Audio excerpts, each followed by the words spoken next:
ஈசாக்கின் தேவனே யாக்கோபின் தேவனே என்னை ஆளும் தேவன் நீரே. ஆபிரகாமின் தேவனே ஈசாக்கின் தேவனே யாக்கோபின் தேவனே என்னை ஆளும் தேவன் நீரே. அவரே உன்னை ரட்சிப்பார், இயேசுவையே நீ நோக்கிப்பார். அவரே உன்னை ரட்சிப்பார், இயேசுவையே நீ நோக்கிப்பார். ஆபிரகாமின் தேவனே ஈசாக்கின் தேவனே யாக்கோபின் தேவனே என்னை ஆளும் தேவன் நீரே. ஊற்றே ஜீவ ஊற்றே ஆசீர்வதிக்கும் ஜீவ ஊற்றே. ஊற்றே ஜீவ ஊற்றே என்னை ஆசீர்வதிக்கும் ஜீவ ஊற்றே. ஆபிரகாமின் தேவனே ஈசாக்கின் தேவனே யாக்கோபின் தேவன் நீரே என்னை ஆளும் தேவன் நீரே. நமக்காய் இயேசு வந்தார், நம் பாவங்களை இயேசு மன்னித்தார். நமக்காய் இயேசு வந்தார், நம் பாவங்களை இயேசு மன்னித்தார். ஆபிரகாமின் தேவனே ஈசாக்கின் தேவனே யாக்கோபின் தேவன் நீரே என்னை ஆளும் தெய்வம் நீரே. அல்லேலூயா. அமேனப்பா. ஆபிரகாமின் தேவன் ஈசாக்கின் தேவன் யாக்கோபின் தேவனாய் இருக்கிறது, ஆளுகிறவராய் இருக்கிறது. ராஜா நமக்கு கொடாது நன்றி. ஜீவன் ஏற்றா இருக்கிறது தகப்பன். அல்லேலூயா. சோத்திரம் ரட்சாபத்தலமன துரமன எல்லாம் அல்லேலூயா. சோத்திரம் சோத்திரம் சோத்திரம் சோத்திரம். அதனால ஆசீர்வதித்துட்டாருங்க. கடந்த நாள் வரைக்கும் கண்ணினோட பாதுகாக்கிறது. புதிய நாளுக்காக, புதிய கிருபைக்காக, புதிய அபிஷேகத்துக்காக, புதிய வரங்களுக்காக நன்றிகள் செலுத்துகிறோம். அதை கிருபைத்தாங்க எங்களுக்காக யாரையும் செய்து முடிப்பது என்று துடிக்கிறோம். தேசத்தில் இந்த கொரோனா ஆவி இல்லாமலே போகட்டும். யாரையோ வறுமையா நாசம் மோசமோ பட்டை எதுவும் அந்தவே அப்பா செயல்படாதபடி அது செயலிழக்க செய்ய சொல்லிட்டோம். நாங்கள் நினைப்பதற்கும் கேட்பதற்கும் மேலாக செய்கிறவரே நம்ம துடிப்போம். ஒவ்வொரு நாளும் நடத்துகிறவரா இருக்கிறான். தண்ணீர் நடக்கும் போது கூட மூழ்கி போவதில்லை என்று சொல்லியிருப்பான். முடிவில்லாத ராட்சியத்தை எங்களுக்கு கொடுத்தவரே நம்ம துடிக்கிறோம். ஐந்தப்பா ரெண்டுமே ஆசீர்வதித்து 5000 பேர்களுக்கு அதை பங்கிட்டு கொடுத்தேன். மீதி 12 துருத்தி நல்ல கிருபை செய்தவர் உங்களை துதிக்கிறோம். அன்பு பெரியது, இரக்கம் பெரியது, கிருபை பெரியது. அப்படியாக அதோடைய பூரண அன்பு வைத்து பிறப்பே தள்ளும் என்று சொன்னீங்க. சாத்தானின் சூழ்ச்சிகளை அழித்து போட்டுங்கள். தொடாதபடி நன்றிகள் செலுத்துவோம், உயர்த்தி கொடுத்துருவோம். இயேசுவின் நாமத்தில் கேட்கிறோம். நல்ல தகப்பனே, ஆமென். வார்த்தைக்காக சொல்லிட்டோம். வார்த்தைப்பா இது செலுத்தோம். தனியா தளம் இருக்குது. உங்களுக்கு அந்த ஆசீர்வாதமா இருக்கட்டும். எதிராக தீய சக்தி நாசரேன் இயேசு கிறிஸ்து நாமத்தால் சுட்டரிக்கப்படும். இயேசு கேட்கிறோம். நல்ல தகப்பனே, ஆமென்.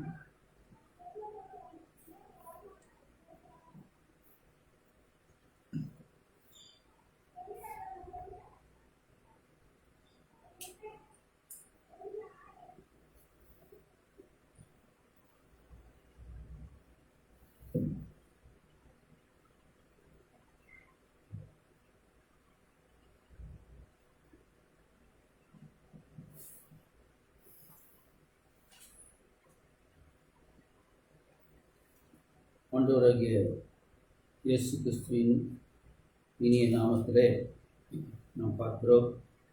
தேவனோடு கூட நாம் ஒன்றித்து வாழும்போது நம்முடைய வாழ்க்கையில் ஒரு பெரிய சமாதானத்தை நாம் பெற்றுக்கொள்ள முடியும். அல்லேலூயா. அவரோடு கூட இணைந்து நாம் இருக்கும்போது, அவருடைய சமூகத்தில் நாம் காத்திருக்கும் போது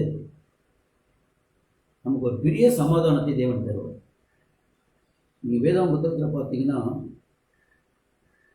யோவான் புத்தகம் 14வது அதிகாரம் 27வது வசனத்தை வாசிக்கிறேன் கேள்வி. சமாதானத்தை உங்களுக்கு வைத்து போகிறேன், என்னுடைய சமாதானத்தையே உங்களுக்கு கொடுக்கிறேன். உலகம் கொடுக்கிற பிரகாரம் நான் உங்களுக்கு கொடுக்கிறதில்லை. உங்கள் இருதயம் கலங்காமலும் பயப்படாமலும் இருப்பதாக. ஆண்டவர் எப்படி சொல்றார்? சமாதானத்தை உங்களுக்கு வைத்து போகிறேன். ஆண்டவர் என்ன செய்யறாரா? நமக்கு சமாதானத்தை இங்கே கொடுத்துட்டு போறார். அப்போ சமாதானம் எடுத்துன்னு கூட போக முடியும்னு நினைக்கிறேன். இல்லையா? அவர் போகும்போது சமாதானத்தை எடுத்துன்னு போயிட்டே விட முடியும், அவர் அது செய்ய முடியும், பிரியமானல. ஆனால் அவர் என்ன செய்யறாரா? சமாதானத்தை நான் வைத்து போகிறேன். அவரை தேடுகிறவர்களுக்கு சமாதானம் கிடைக்கணுன்ற எண்ணம் அவர் இருக்குது. அப்போ இயேசுவை தேடுகிற யாவருக்குமே சமாதானம் உண்டு, அதில் சந்தேகமே கிடையாது. ஏன்னா வைத்து போயிருக்கிறார். அது இல்லையா? அது என்னுடைய சமாதானத்தையே உங்களுக்கு கொடுக்குறேன். சமாதானன்றது மக்கள் எப்படி நினைப்பாங்கன்னாக்கா, உலக பிரகாரமான சமாதானத்தை நினைப்பாங்க. சரிங்களா? நல்ல பண வசதியோடு இருக்கணும், நல்ல சுகத்தோடு இருக்கணும், பிள்ளைங்களாம் நிறையா இருக்கணும், உண்ண உணவு கிடைக்கணும், உடுக்க உடை இருக்கணும், இருக்க இருப்பிடம் வேணும், வீடு வாசலோடு இருக்கணும். அப்படிலாம் இருந்தால் தான் அவங்களுக்கு ஒரு சமாதானன்ற மாதிரி ஒரு முறை மனுஷனுக்கு. ஆனால் ஆண்டு தரிசனார்னா, நான் சமாதானத்தை வைத்து போகிறேன்னு சொல்லிட்டு அதில் விட்டுல, என்னுடைய சமாதானத்தை உங்களுக்கு வைத்து கொடுக்குறேன். அப்போ அவருடைய சமாதானம் வேற, உலக பிரகாரமான சமாதானம் வேற. அதை சொல்றாரு, உலகம் கொடுக்கிற பிரகாரம் நான் உங்களுக்கு கொடுக்கிறது இல்லை, அதனால உங்கள் இருதயம் கலங்காமலும் பயப்படாமலும் இருப்பதாக. அப்போ தேவனிடத்தில் நாம் இருக்கும்போது நமக்கு கிடைக்கிற ஒரு சமாதானம் இருக்குது பாருங்க, அது ஒரு அதிசயமான சமாதானம். கர்த்தருக்கு ஸ்தோத்திரம். நிலைத்திருக்கிற ஒரு சமாதானம், ஒரு தைரியம். என்னோடு கூட ஒருவர் இருக்கிறார், அவர் எல்லாவற்றையும் பார்த்து கொள்ள வல்லவராக இருக்கிறார். கர்த்தருக்கு ஸ்தோத்திரம். ஒரு 3 வயசு குழந்தை இருக்குதுன்னு வச்சுங்க, அது உண்ண உணவு குறித்தோ, உடுக்க உடையை குறித்தோ, இருக்க இருப்பிடத்தை குறித்தோ அது கவலைப்படாது. அல்ல இல்லையா? இந்த சின்ன பிள்ளைங்களாம் விளையாடின்னு இருக்கும்போது தூரத்துலேருந்து பார்க்கும்போது அதான் எனக்கு தோணும், என்ன மாதிரி ஒரு லைஃப் இந்த லைஃப். அவங்க வீட்டில் வறுமையில் கூட இருக்கலாம், அடுத்த வரைக்கும் சாப்பாடு கூட இல்லாமல் இருக்கலாம் அந்த குழந்தை, விளையாடுற குழந்தையுடைய தாய். ஆனால் அந்த குழந்தைக்கு என்ன இல்லை, அதை பற்றி கவலையே இல்லை, எப்படியாவது தாயை கொடுத்துருவார். பட்னி எப்படி விளையாடும், மாய்கட்சியில் ஊந்துடும். அல்ல இல்லையா? அப்போ நான் யோசிப்பேன், இதே மாதிரி ஆண்டு வச்சுருக்கலாமே நம்ம எல்லாரையும். இது மாதிரி பெரியவங்களாக்கி கவலையை கொடுத்து இப்படிலாம் இருக்கணுமே. ஏன்னா அந்த குழந்தை பாருங்க, அந்த தாய் இருக்கிறதுனால அது எல்லாத்தையும் ஆட்டை கொடுத்துரு, அது ஃப்ரீயாக இருக்குது. எப்படினாலும் அந்த நேரத்துக்கு சாப்பாடு கிடைச்சிடும், உடுக்கு உடை கிடைச்சிடும், பர்த்டே நல்ல ட்ரெஸ் வாங்கி கொடுத்துருவாங்க. அல்ல இல்லையா? நம்மளுக்கு தூங்குறதுக்கு இடம் இருந்தது எல்லாம். அதை மாதிரி ஒரு சமாதானம் எப்போ கிடைக்குனாக்கா, அவருடைய சமாதானத்தை அனுபவிக்கிறவங்களுக்கு தான் அந்த சமாதானம் கிடைக்கும். உலக பிரகாரமாக பார்த்தா கவலை தான் இருக்கும். ஐயோ நான் எப்படி அடுத்தது என்ன செய்ய போகிறேன், நாளைக்கு என்ன பண்ண போகிறேன், அடுத்த வாரம் என்ன பண்ண போகிறேன், அப்படி அந்த கவலை வந்துடும். ஆண்டவர் சொல்ற, நீ நாளை குறித்து என்ன செய்யாத, கவலைப்படாத. சொல்லுத பாருங்க. அல்ல இல்லையா? உன் இருதயம் கலங்காமலும் பயப்படாமலும் இருப்பதாக. டென்ஷன் ஆயிடாது, இருதயத்தில் போட்டு கலக்கி டென்ஷன் ஆகாது, பயப்படாத. அது தனியாக அப்படியே நடக்கும். நடக்க வேண்டிய காரியங்கள் எது நடக்கணும் அது கரெக்டாக நடக்கும். தண்ணி வச்சு மரம் வச்சவன் தண்ணி ஊற்ற மாட்டான்னு கேட்குறேன். அப்போ நம்மளை படைச்சவர் நம்மளுக்கு எல்லாத்தையும் செய்வாரா, செய்ய மாட்டாரா? கண்டிப்பாக செய்யும். அது இல்லையா? அவர் மேலே அந்த விசுவாசம் நமக்கு வைக்கணும் முடியுமா? யோபு சொல்கிறான் 34:30 34வது அதிகாரத்தில், யோபு 34வது அதிகாரம் 30வது வசனம், ஒரு ஜனத்துக்கானாலும் ஒரு மனுஷனுக்கானாலும் அவர் சமாதானத்தை அருளினார், யார் கலங்கப்படும்? அல்ல இல்லையா? யாராலும் எடுக்க முடியாது. அல்ல இல்லையா? அவர் தமது முகத்தை மறைத்தால் அவரை காண்கிறவன் யார்? அல்ல இல்லையா? அவர் தன்னுடைய முகத்தை மறைச்சிட்டார்னா அவர் யாரை தரிசிக்கவே முடியாது. அப்போ யார் தரிசனம் பார்க்க முடியும்? யாருடைய அவருடைய முகம் யார் மேலே பிரகாசிக்கணும்னு சொன்னாக்கா, இருதயத்தில் சுத்தமுள்ளவன் பாக்கியவான், அவன் தேவனை தரிசிப்பார். அல்லேலூயா. அவர் முகத்தை மறைச்சிட்டாருன்னா யாரை காண முடியாது. மீறி போய் அவர் எட்டி எட்டி பார்த்துட முடியாது. அவர் மறைச்சதுதான். அப்போ அவருடைய முக பிரகாசம் நமக்கு இருக்குதுன்னு சொன்னாக்கா நமக்கு கிடைக்கிற சமாதானம் இருக்குது பாருங்க, அது ஒரு அதிசயமான சமாதானம். இல்லையா? அவரை பற்றி சொல்லும்போது ஏசாயா 9வது அதிகாரத்துல 6வது வசனத்துல சொல்றாரு, அவர் சமாதானத்தின் பிரபு. அல்லேலூயா. நமக்கு ஒரு பாலகன் பிறந்தார். இயேசு உலகத்துல பிறந்தார். அல்லேலூயா. நமக்கு ஒரு குமாரன் கொடுக்கப்பட்டார். நமக்காகவே ஒரு குமாரன் உலகத்துல கொடுக்கப்பட்டார். இயேசப்பா நமக்கு கொடுக்கப்பட்டவராக இருக்கிறார். கர்த்தத்துவம் அவர் தோளின் மேல் இருக்கும். அல்லேலூயா. பாரங்கள் சுமக்கிறது அவர் வேலை. நம்முடைய பாரங்கள் எல்லாம் சுமக்கிறதுக்குன்னு நமக்கு ஒரு பாலகன் பிறந்திருக்கிறார். அல்லேலூயா. நமக்கு ஒரு குமாரன் கொடுக்கப்பட்டிருக்கிறார். அவரை நம்முடைய எல்லா பாரத்தையும் சுமந்து கொள்வார். அப்படிதான் வசனம் சொல்லுது. அவர் எப்படிப்பட்டவர் சொல்றார் பாருங்க. அவருடைய நாமம், அவர் பேர், நாமமா பேர் அதிசயமானவர். அப்ப நம்ம கூப்பிடணும், அதிசயமானவரே ஸ்தோத்திரம். ஸ்தோத்திரம் பண்ணும்போது என்ன செய்யணும்? இயேசுப்பா மனசுல வச்சுக்கின்னு அதிசயமானவரே ஸ்தோத்திரம். அடுத்தது ஆலோசனை கர்த்தர். ஆலோசனை கர்த்தரே உமக்கு ஸ்தோத்திரம். அடுத்தது வல்லமை உள்ள தேவன், பயங்கரமான வல்ல. அவருக்கு மிஞ்சி யார் நிற்பார் முன்னாடி? அவர் யுத்த வீரன், யூத சிங்க ராஜா. அல்லேலூயா. அல்லேலூயா. மன்மத ராஜா, அப்படிப்பட்டவர் அவர். அல்லேலூயா. ஆலோசனை கர்த்தர், வல்லமை உள்ள தேவன், நித்திய பிதா. அப்பா இருக்கிறார் யாரா கேட்டா யாரும் இல்லைன்னு சொல்லிட்டாதீங்க. சாகிற வரைக்கும் நமக்கு அப்பா இருந்துக்கிட்டே தான் இருக்கார். ஒவ்வொருத்தருக்கும் நான் சொல்றது எப்படின்னா, 10 வயசு குழந்தைக்கும் அவர் அப்பா இருப்பாரு. 100 வயசு தாண்டி கொண்டு ஒரு வயதானவர் இருக்கிறாருன்னா அவருக்கும் அப்பா இருக்கிறார். நம்ம நினைப்போம் அவருக்கே 100 வயசு ஆகுது, அவங்க அப்பா எப்படி இருப்பார்? இருக்கிறாரு. அதான் நித்திய பிதா, அழியாத பிதா, அழியாத அப்பா. நம்ம அப்பா அம்மாலாம் எப்படின்னா நடுவில் போயிடுவோம். நம்மளும் ஒரு பிள்ளைக்கு அப்பா அம்மா இருப்போம், நடுவில் போயிடுவோம். ஆனால் நித்திய பிதா இருக்கிறார் பாருங்க. அதனால்தான் நம்ம அனாதையே கிடையாது. உலகத்தில் அனாதை யாருமே கிடையாது. கர்த்தருக்கு ஸ்தோத்திரம். அல்லேலூயா. நித்திய பிதா, சமாதான பிரபு. சமாதானத்தில் எப்படி பிரபு, பணக்காரர். அல்லேலூயா. ஏராளமான சமாதானம் வச்சிருக்கார். ஏற்கனவே வாழ்ந்து மரித்தவங்களுக்கும் சமாதானத்தை கொடுத்து வச்சிருக்கார். வாழ்ந்து கொண்டிருக்கிற நமக்கும் சமாதானம் கொடுக்கிறார். இனி வாழப்போகிற, இனி பிறக்க போகிற சந்ததிக்கும் அவர் சமாதானத்தை வைத்திருக்கிறார். அவருடைய வருகை பரியந்தம் எடுத்துக்கொள்ளும் நாள் மட்டும் நமக்கு சமாதானத்தை வைத்திருக்கிறார். சமாதான பிரபு. அல்லேலூயா. அந்த சமாதானத்தை நம்ம அனுபவிக்கணும். இயேசுப்பா கூட இருந்தால்தான் அந்த சமாதானம் நமக்கு கிடைக்கும். தைரியம், தெளிந்த ஒரு புத்தி. அதாவது தெளிந்த புத்தின்னு என்ன அர்த்தம்? நான் தெரிந்த புத்திக்கு ஆப்போசிட்னா பைத்தியம்னா அர்த்தம். இல்லையா? மூளை கலங்கி போனார், பைத்தியம்னு அர்த்தம். அப்போ இன்னைக்கு ஆண்டவர் இருக்கும் போதே நம்ம அவரை நேசிச்சிட்ட பிறகு, அவரை நம்ம விசுவாசித்த பிறகு, அவருடைய பிள்ளைகளாக மாறின பிறகு, நம்ம இறுதியை கலங்கி கொண்டும் நம்ம பயந்து கொண்டும் இருப்போமானா நம்மள மாதிரி பைத்தியம் யாருமே கிடையாது. இல்லையா? ஏன்னா தெளிந்த புத்தி இருக்கிறவங்க என்ன செய்ய மாட்டாங்க? எதை பற்றி கலங்க மாட்டாங்க, பயப்படலாம். அவர் சொல்றாரு, உன் இறுதியை கலங்காம. உலகம் கொடுக்கிற பிறகு நான் உலகத்தை உனக்கு நான் கொடுக்கல சமாதானத்தை, நான் என்னுடைய சமாதானத்தையும் உனக்கு கொடுத்திருக்கிறேன், நான் சமாதானத்தை வைத்து சென்றிருக்கிறேன்.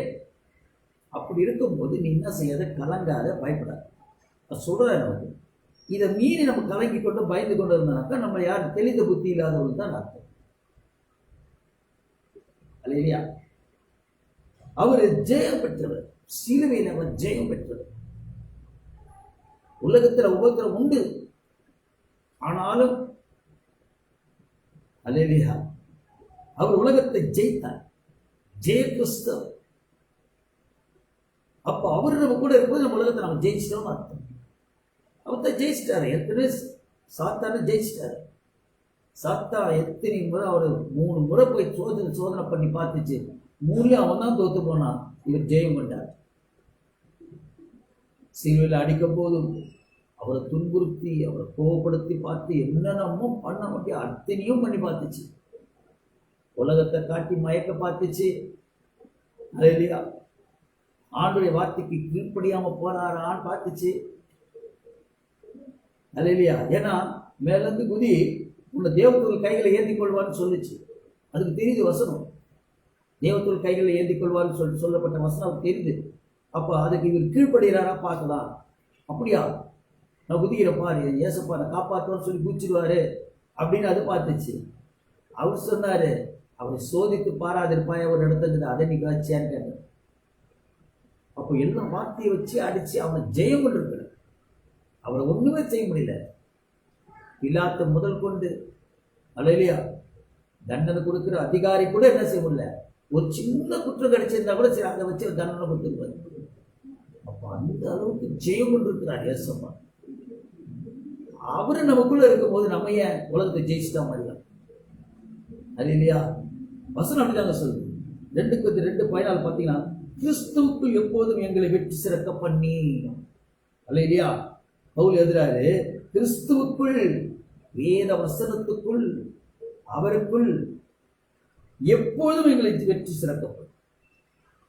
எல்லா விஷயத்திலும் நமக்கு வெற்றி தான், தோல்வியே கிடையாது. அதாவது நமக்கு வர்ற கஷ்டம் துன்பம் வேதனை கூட நமக்கு ஜெயமா தான் இருக்கு. அது இல்லையா, நம்ம நினைப்போம், ஐயோ ஏன் எனக்கு இந்த மாதிரி ஆர்டர் கொடுத்து இல்லை, அதுவும் ஒரு காரணத்தை தான் அவன் கொடுத்துருக்க. நீ ஜெயந்தான் கொள்வாய்த்தான், நீ தோற்று போக மாட்டேன் கொஞ்சம் ஆண்டு சொல்றாரு இல்லையா.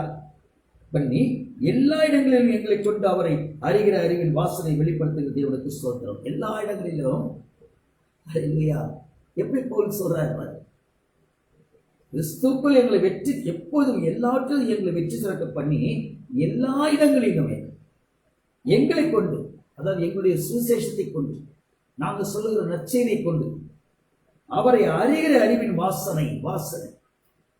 அவர் அறிகிற அறிவு ஒரு வாசனை. அந்த வாசனை நம்ம தூய் விட்டாதான் மற்றவங்க அதை முகர முடியும். வாசனை நம்ம பாட்டில போட்டு அந்த சென்ட்டை மூடி வச்சு அந்த சென்ட் வாசனை வராது. திறந்து விட்டீங்கன்னா திறக்கும் போதே தெரியாது வாசனை வரும். அப்ப அவர் அறிகிற அறிவை நீ வாசனைய திறந்து விடு, அல்ல இல்லையா, அப்பதான் வாசனை வெளியே போகும். நீ மூடி வச்சிருந்தா அவருடைய நற்செய்தியை, அவர் நம்ம கொடுக்கிற சமாதானத்தை, உலகம் கொடுக்கிறபடியான சமாதானம் அல்ல, அவருடைய சமாதானம் வைத்து சென்றிருக்கிற இந்த காரியத்தை நாம மாத்திரம் உணர்றது பெருசு இல்லை, மற்றவரும் அதை உணரும். அல்ல இல்லையா, சென்ட் எதுக்கு தடவுறோம்? வீட்டில் சென்ட் வாங்கி வச்சா சென்ட் நம்ம வீட்டில் இருக்கு வாசனை இருக்குன்னு தெரிஞ்சுக்கலாமே. ஏன் தடவுறோம்னா மற்றவங்க அதை நுகரணுன்றதுக்கு தான் நம்ம தடவுறோம், இல்லையா. அப்போ வாசனையை என்ன பண்ணு, அறிகிற அறிவை நீ வாசனையா மற்றவங்களுக்கு கொடு. உன்னை நான் எப்போ வெற்றி சிறக்க பண்ணியிருக்கேன்? உனக்கு என்ன குறை வச்சிருக்க? நீ எதுல தோற்று போயிருக்க? உன் வாழ்க்கையில் என்ன குறை? அல்லையா, ஏதாவது சின்ன குறை இருந்தா கூட சரின்னு சொல்லலாம். ஒரு குறை கிடையாது நேசம். எல்லா இடங்களிலும் எங்களுக்கு கொண்டு அவரை அறிகிற அறிவு வாசனை வெளிப்படுத்தி தேவனுக்கு ஸ்தோத்திரம். எங்களை அந்த அளவுக்கு எங்களை வச்சு எங்க மூலமா நீ சுவிசேஷத்தை சொல்ல வைக்கிறீர் ஆண்டவர், எங்களை சாட்சியா நிறுத்துகிறீர் ஆண்டவர். உனக்கு கோடி கோடி ஸ்தோத்திரம் என்று அவன் ஸ்தோத்திரிக்கிறான். அல்லேலூயா. 1 Corinthians 15:57 சொல்லுது, நம்முடைய கர்த்தராகிய இயேசு கிறிஸ்துவால் நமக்கு ஜெயம் கொடுக்கிற தேவனுக்கு ஸ்தோத்திரம். அல்லேலூயா. நம்முடைய கர்த்தராகிய இயேசு கிறிஸ்துவினாலே, பாரத்தை சுமக்கிற இயேசு கிறிஸ்துவினாலே, நம்முடைய சுமைகள் எல்லாம் சுமந்து கொள்கிற இயேசு கிறிஸ்துவினாலே. அல்லேலூயா. இயேசுதான் அது ரட்சகர். எத்தனை காரியம் சொல்றாரு, கர்த்தராகியன்ற கர்த்தர்னா பாரங்களை சுமக்கிறவர், இயேசுதான் ரட்சகர், பாதுகாவலர், கிறிஸ்துதான் அபிஷேகம் பண்ண, நம்மளை அபிஷேகம் பண்ணி வச்சிருக்கிறார். அப்படிப்பட்ட நாமும் தரித்தவர் கர்த்தராகிய இயேசு கிறிஸ்து. நான் என்ன தெரியுமா, பாரத்தை சுமக்கிறவரும் என்னை காப்பாற்றுகிறவரும், அல்லேலூயா, என்னை அபிஷேகமானவரே அப்படின்னு அர்த்தம். அல்லேலூயா. கிறிஸ்துவினாலே நமக்கு ஜெயம் கொடுக்கிற தேவனுக்கு அதனால தான் நம்ம ஜெயம் கொண்டிருக்கிறோம். நம்ம பாரத்தை அவர் மேலே சுமந்துட்டு வச்சுட்டு நம்ம இழப்பாளர்களை பெற்று ஜெயம் பெற்றுக் கொள்கிறோம். ஃபஸ்ட்டு அப்போ நம்ம சுமக்க தேவை. எங்கள் அப்பா இருக்கிறார், அவர் பார்த்துக்குவார் எல்லாவற்றையும். அல்லேலூயா. ஒன்று. அடுத்தது இயேசு. நான் வந்து ஒரு கோட்டைக்குள்ள இருக்கிறேன், ஒரு அடைக்கலத்துக்குள்ள இருக்கிறேன். யாரும் என்னை எந்த தீங்கும் பண்ண முடியாது. நான் ஒரு அதாவது கோட்டைக்குள்ள இருக்கிறவர்கள் யாரும் ஒன்றும் செய்ய முடியாது. இயேசப்பா எனக்கு கோட்டையா இருக்கிறார். அவர் என்னை அபிஷேகம் பண்ணி வச்சிருக்கிறார். இந்த எண்ணம் ஒரு மனுஷனுக்கு வந்துருச்சு வச்சுங்களேன், கிறிஸ்தவனுக்கு, அல்லேலூயா, என் பாரத்தை அவர் சுமந்து கொள்வார். நான் கவலைப்பட மாட்டேன், கலங்க மாட்டேன், பயப்பட மாட்டேன். அல்லேலூயா. நான் கிறிஸ்துக்குள்ள இருக்கிறேன். அபிஷேகம் பண்ணப்பட்டவருக்குள்ள நான் இருக்கிறேன். எனக்கு பாதுகாப்பு உண்டு அப்படின்ற அந்த நிச்சயம் நமக்கு இருந்துச்சுன்னா நம்ம உலகத்தை ஜெயிச்சது. சொல்லுவீங்களா? இன்னொரு வருஷம் சொல்றாரு, 1 யோவான் 5:4, தேவனால் பிறப்பதெல்லாம் உலகத்தை ஜெயிக்கும். நம்முடைய விசுவாசமே உலகத்தை ஜெயிக்கிறது. எப்படி வருதான் பாருங்க. தேவனால பிறப்பதெல்லாம், ஆண்டவராக இயேசு கிறிஸ்துவின் வார்த்தையின்படியே பிறப்பதெல்லாம் இந்த உலகத்தை கண்டிப்பா ஜெயிச்சு. வார்த்தை சும்மா இருக்காது. அல்லேலூயா. அப்போ அதுக்கடுத்து சொல்ற, நம்முடைய விசுவாசமே உலகத்தை ஜெயிக்கிறது. எப்படி ஜெயம் வந்து ஜெயிக்கிறோம்னா விசுவாசம். அது மேல உள்ள ஒரு உண்மை, அது மேல உள்ள நம்பிக்கையில கொஞ்சம் கடுகளவுல நமக்கு சந்தேகம் இருக்கக்கூடாது. நம்பிக்கை வேற, விசுவாசம் வேற. விசுவாசம் உண்மை. நான் கிறிஸ்துவுக்குள் உண்மையா இருக்கிறேன், உண்மையா அறிக்கை செய்கிறேன். அந்த உண்மையான இயேசு நமக்குள்ள வந்துட்டாருன்னா, அந்த உண்மை உங்களுக்குள்ள வந்துருச்சுன்னா நீங்க ஜெயம் கொண்டு வருவீங்க. நீ உலகத்தை ஜெயிக்க முடியாம இருக்கிறதுக்கு காரணமே அதுதான். இந்த ஒரு நம்பிக்கை, இந்த விசுவாசம் மக்களுக்கு வர மாட்டேன். சூழ்நிலையை பார்க்காதீங்கன்ற. நீ ஏன் சூழ்நிலையை பார்க்கிற?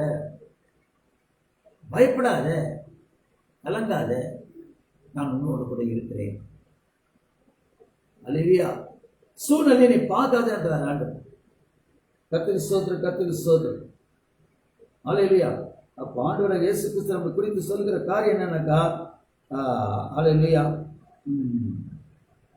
கொலோசை 1, அவர் சிலுவையில் சிந்தின இரத்தத்தினாலே சமாதானத்தை உண்டாக்கி. அவர் சமாதானம் எப்படி கிடைக்குது பாருங்க. அவர் சிலுவையில சிந்தின இரத்தத்தினால தான் நமக்கு சமாதானம். இயேசு கிறிஸ்து ரத்தம் ஜெயம்.